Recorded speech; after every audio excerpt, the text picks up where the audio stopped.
Hello everyone, তোমরা সবাই কেমন আছো? আশা করি সবাই ভালো আছো আর আমি খুব খুব ভালো আছি। আইরাস ব্লগে তোমাদের সবাইকে ওয়েলকাম আর অনেক অনেক অনেক ভালোবাসা। তো সকাল সকাল দেখো কি সুন্দর লাগছে, সবদিকে গ্রিন আর গ্রিন। তো ঘর থেকে এসেছে মা, পাপা আর মনা, বড় বৌদির মেয়ে। কালকে রাত্রে এসেছে, কিন্তু কালকে রাত্রে ভিডিও করতে পারিনি, এতটা টায়ার্ড ছিলাম।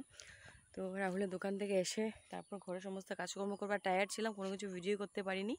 তো এখন সকাল সকাল উঠে চাটা খেয়ে ওকে বললাম চলো একটু ঘুরে আসি সামনের থেকে।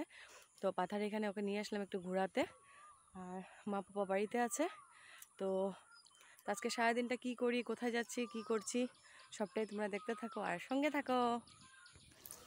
মনার এখানে খুব ভালো লাগছে, কারণ আমাদের এখানে তো এরকম পাওয়া যায় না, মানে ধুলিয়ায় জানে পাওয়া যায়, এরকম জায়গা আছে কিন্তু আমাদের ঘরের আশেপাশে তো নেই, তাই ওর এখানে খুব ভালো লাগছে।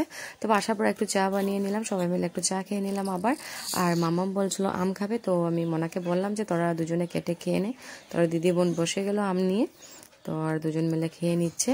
আর আমার এদিকে রান্নাবান্না যা আছে আমি সব কিছু কমপ্লিট করে নিয়েছি।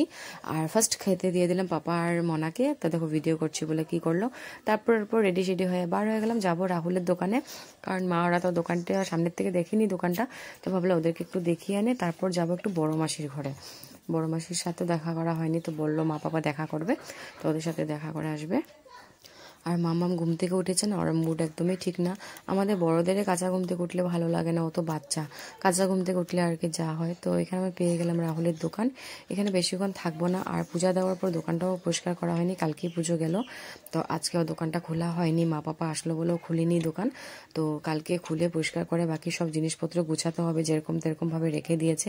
অনেক কিছু প্যাকিং এখনো খোলাও হয়নি। তো আজকের জন্য বাই বাই।